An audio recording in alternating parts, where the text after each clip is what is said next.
O'zbekistonning eng mashhur otlaridan yana bittasi. Bu otning kuchliligini qirg'izistonliklar ham, o'zbekistonliklar ham, boshqalar ham tan olishgan. Bu ot bilan Qirg'izistonda kvartira yutib kelishgan. Sotilishi ham shov-shuvli darajada bo'lgan. Barmoqlaringizni tayyorlab turing, like bosishga nomini aytaman. O'z davrini eng yaxshilaridan bo'lgan Gerkuleslar deymiz.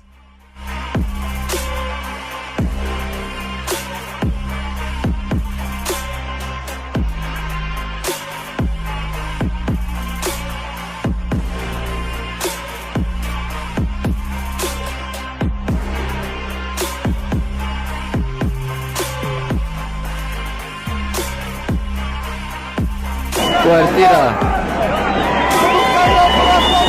Выяснял.